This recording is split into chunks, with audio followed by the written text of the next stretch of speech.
শিল্পী kitchen blog like করে subscribe করুন। আমি এখন চারা পোনা মাছের ঝোল বানাবো।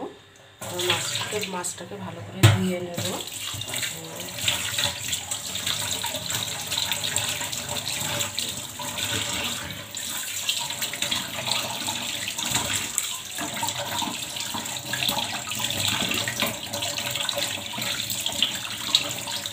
মাছগুলো পাতলা পাতলা করে কেটে নিয়েছে, ফ্রিজে ছিল, 2 দিন 3 দিন হয়ে গেছে মাছগুলো এনেছে। তা ভাবলাম কি আজকে ঝোল করি। চিংড়ি মাছও আছে, কিছু করিনি চিংড়ি মাছটা, একটু মাছের ঝোলটাই বানাবো।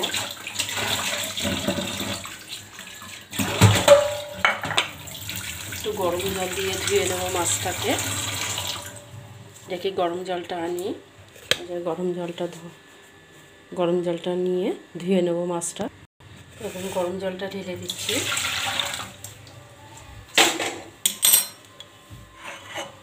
মাছটা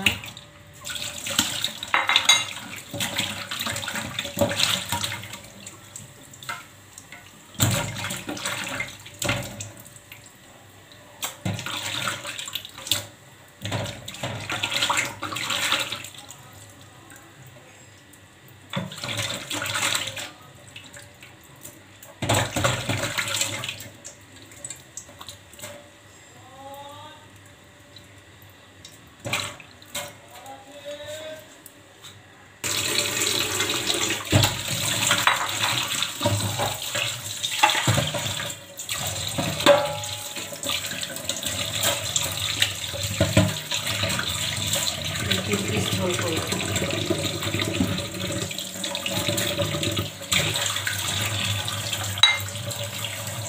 ধোয়া হয়ে গেল, কড়াইতে তেল দিয়ে দিচ্ছি। মাছটাকে ভালো করে ভেজে নেব।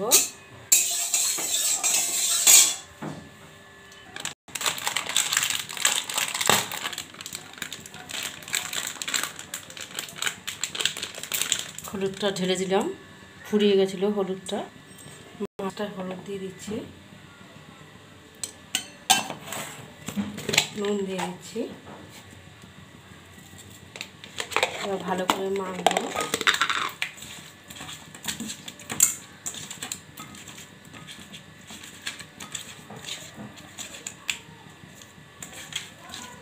তেলটা গরম হয়ে গেছে, ছেড়ে দিচ্ছি।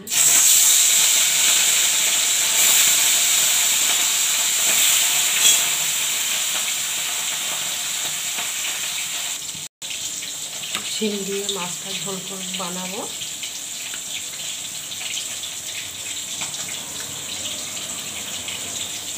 এবার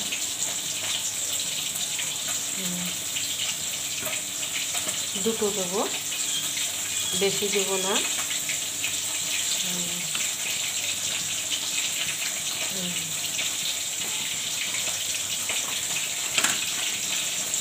এবার মটরশুঁটিটা দুটো নেব।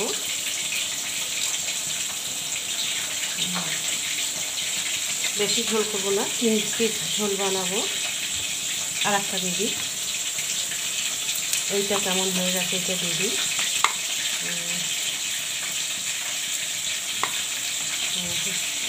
তিনটে পড়ে গেল।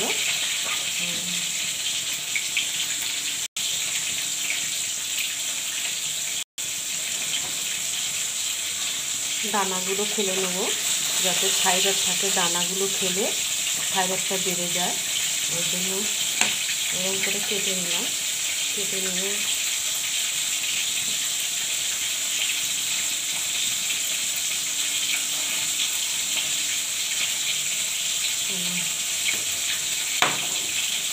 চার পিস নেব, 3 পিস মাছ তো, 4 পিস মাছ। এবার টমাটোটা দিয়ে দেবো।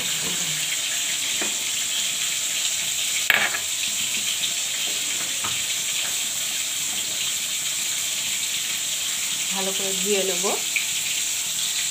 ফ্রিজে রেখে দিচ্ছি। দেখুন পরিষ্কার করে ফেলেছি।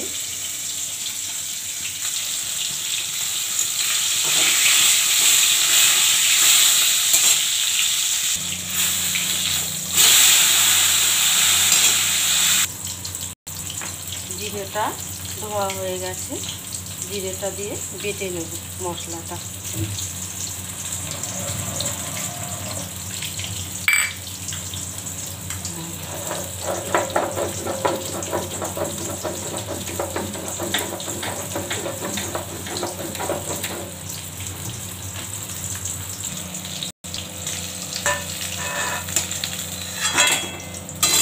ভাজা হয়ে গেছে।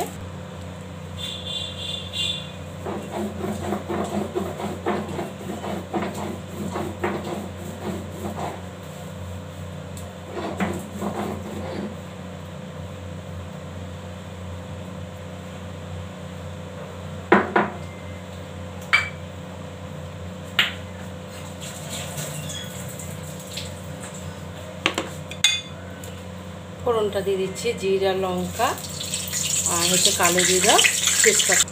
এবার হচ্ছে সিমটা দিয়ে দিচ্ছি।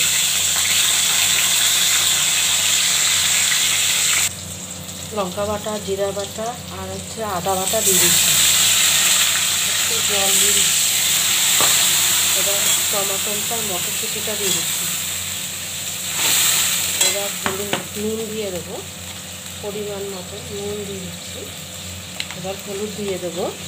আগে দিয়ে হচ্ছে ভাড়ালি বটি শাক ভাজাটা হয়ে গেছে, হলুদটা দিয়ে দিলাম। এবার হচ্ছে নাড়বো, একটু কষাবো, যেহেতু মশলাটা দিয়ে দিচ্ছি এই জন্য কষাবো। ওই দেখুন, ওই রকম মাথায় ফুল দিয়েছি, সেজেছি আমি। দেখুন এই যে মাছটা দিয়ে দেবো। শাক ভাজা আর ভাড়ালি বটি হয়ে গেছে।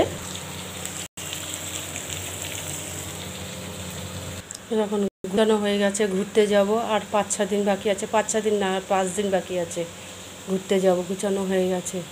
একটু ঝোল দিয়ে দিলাম, মাছটা ফুটে গেলে মাছটা দিয়ে দেবো। বৃহস্পতিবার ঠাকুর দেওয়া হয়ে গেছে, মাছটা দিচ্ছি।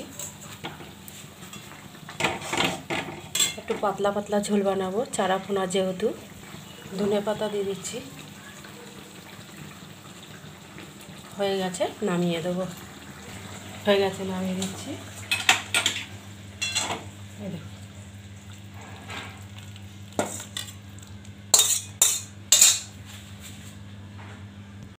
মাছের ঝোলটা হয়ে গেছে।